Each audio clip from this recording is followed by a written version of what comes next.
So I recently found out that carbon is discriminatory. Why? Because we apparently need to assign colors to where carbon's from, or else it's too complicated for our wee little heads. But what if they're colorblind? Carbon is discriminating against people who are colorblind. Cancel them!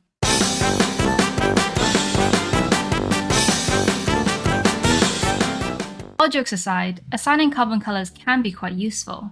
It helps us identify where emissions hotspots are, like where we should be reducing carbon, but also lifts up carbon storages and shows that not all carbon is bad. When we're talking about carbon here, we're talking about carbon as a whole, not just carbon dioxide.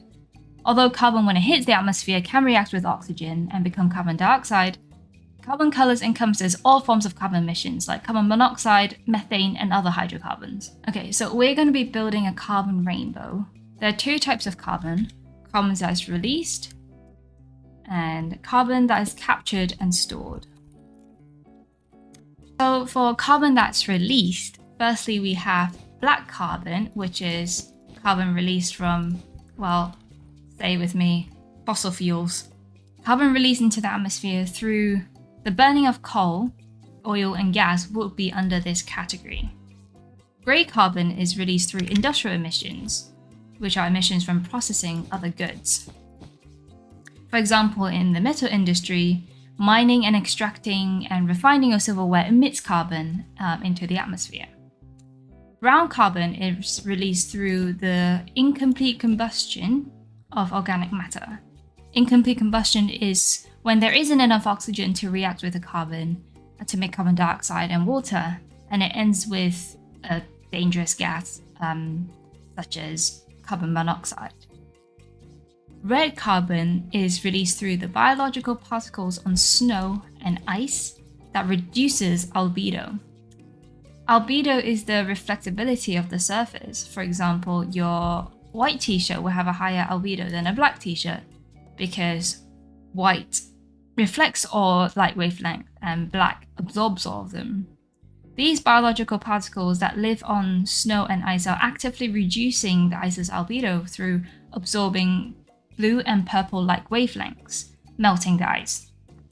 Carbon then can be released through either the respiration of these microorganisms as well as the decomposition of these organisms when the ice does melt. Now let's move on to the ones that represent captured and stored carbon.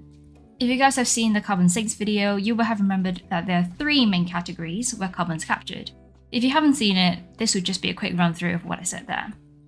Firstly, we have blue carbon. Blue carbon is carbon that is captured and stored in the ocean, aquatic plants and sediments. Green carbon represents carbon that is stored in terrestrial plants, and teal carbon, which I use cyan here, represents carbon stored in freshwater and wetland environments, which in my video I categorized it as soil.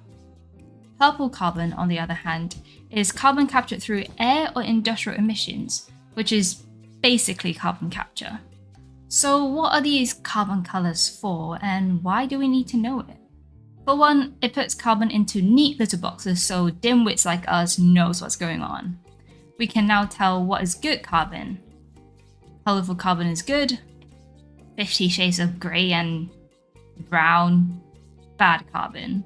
By helping us identify the systems in which we need to improve and reduce, we can take actionable steps as a community towards a more sustainable future. Merry Christmas, everyone, or happy holidays for those who aren't Christian. Don't we just love talking about climate change on Christmas? Like, Jesus, can you fix all this, please? It'll be much appreciated. Or just come back now and bring new earth with you on your birthday. You've done it once, you can do it again. I'm sick of all this, sick of living here. And we can give you a stable environment for your birthday with wrapped in a little red bow, a little red carbon bow. Oh, my days. A little channel update. Things might look a little different for the new year, and more will be announced on like the Discord server. So do head over there if you want any updates or changes on notices and stuff like that. Long story short, I'm gonna have to find a new upload schedule that works for me in the early months of 2025. So yeah, bear with me for now. Like the changes will happen inevitably at some point, but yeah, I think I'm expecting it to happen soon.